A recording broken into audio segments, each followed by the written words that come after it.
Hi, welcome to my YouTube channel. I am Sandra, aka Sandra Baby, aka Designer Special. So I'm officially beginning my in-classroom teachings today, and I'll be teaching on the topic the qualitative characteristics of useful financial information. So this is more like FR, financial reporting for those in skills level, and corporate reporting for those at the professional level, refreshing their financial reporting knowledge. Subsequently, we'll be in a real classroom, we'll have a marker board, and we'll have some jotting, some real classroom discussions. So according to the IASB framework, there are certain characteristics a useful financial statement should possess, and these characteristics are broadly divided into two. We have the fundamental qualitative characteristics, and we have what the enhancing qualitative characteristics. The fundamental qualitative characteristics are characteristics or features a useful financial information should possess. They are like the core of what according to the framework. Now I like to use acronyms when I'm writing examinations, when I'm studying for examination, especially ICANN exams, which is a professional exam of this sort. So for fundamental qualitative characteristics, I like to use the acronym RF. So when you remember risk-free rate of return, you just remember RF, and that represents relevance and faithful representation.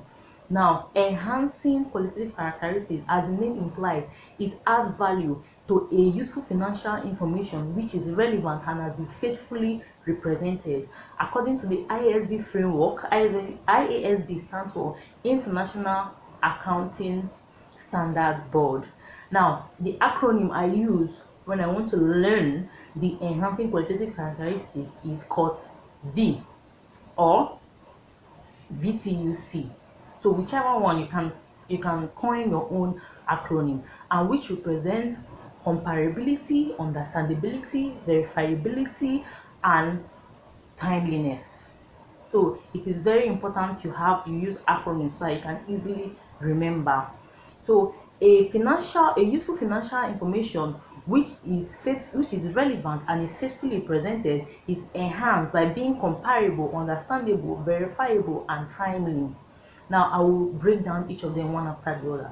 According to the IASB framework, what does relevance implies?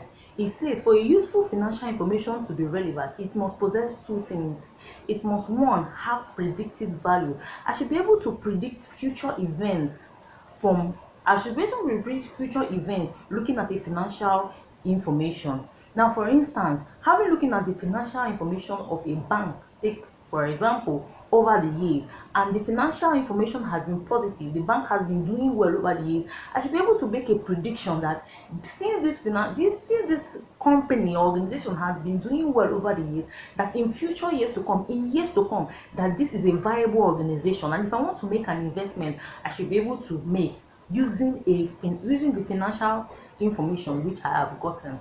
Then two, it must have confirmatory value. I should be able to confirm those assertions I already had in the past by looking at a financial statement. So if I had this assertion that okay, the return of assets of this company in year 2019 was 50%, okay, in year 2018 was 56%. So in terms of confirmatory value, I should be able to confirm what the assertions I already had in the past, or confirm those thoughts that are already in my mind concerning that financial statement.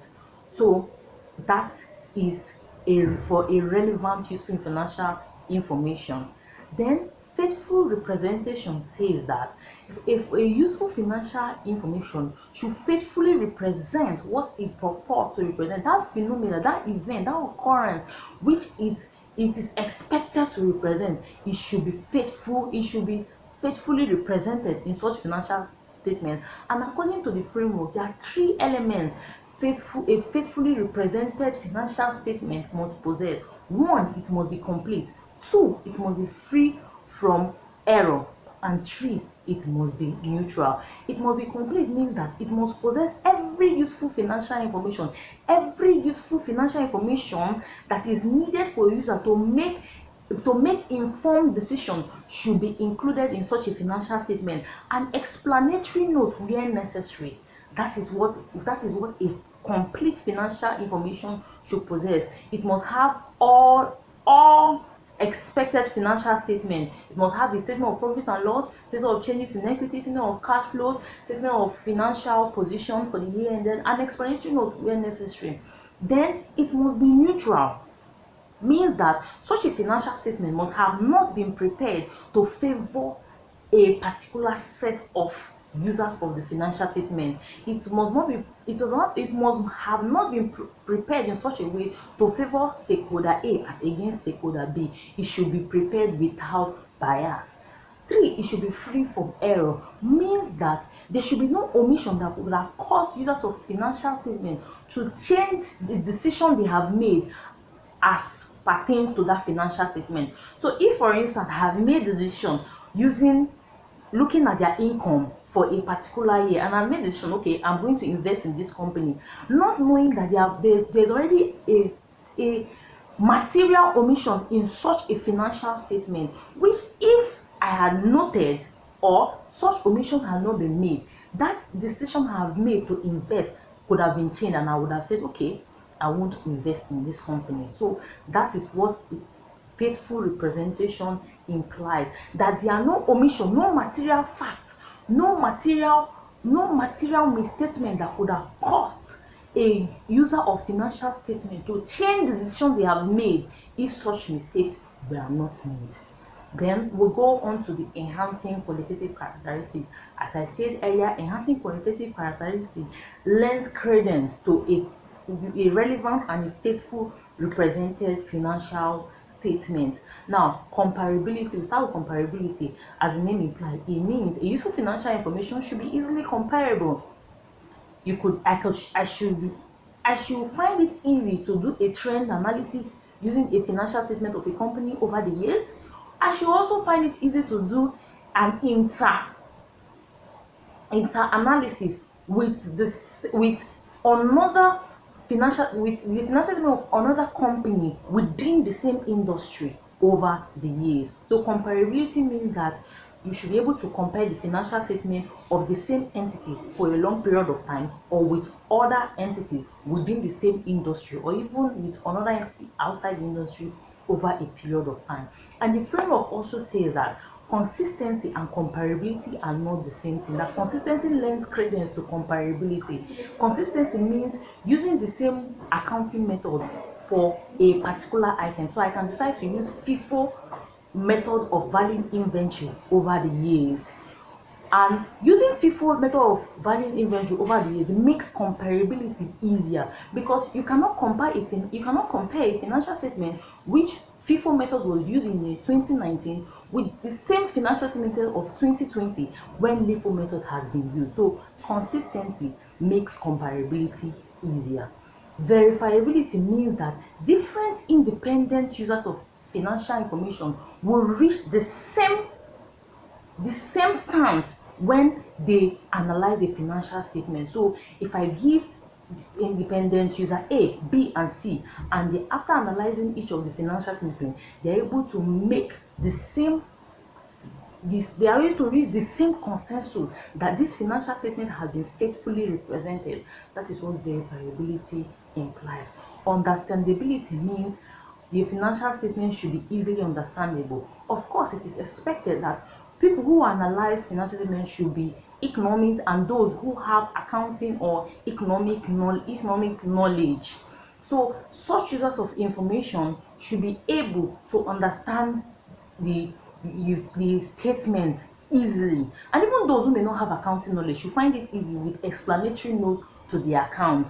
So that is what basically understandability means, and that is also one beautiful thing about the IFRS, the International Financial Reporting Standard. It has made accounting across different countries to be understandable by each and every one of them speaking one language. Then timeliness. Of course, a financial statement that has not been prepared on time, as at when due, has no relevance. Let's put it that way. Because if a financial statement is expected on a quarterly basis and is being prepared biannually, it has no relevance as far as such a statement is concerned, because in users of financial statement expect to receive or to get information as at when to make their investment decision and to make any other decisions they will as they please. So a very key also characteristic of a useful financial information is that what it must be timely, it must be prepared as at when due. So these are the qualitative characteristics of useful financial statement according to the International Accounting Standard Board framework. I hoped I hope that this video has enlightened and shed better light on the qualitative characteristics of useful financial information. Do please like, share, subscribe, and don't forget to share this video, give it a thumbs up, and I'll will see you in the next video. I promise to upload educative and value adding video. Bye. Thank you for watching.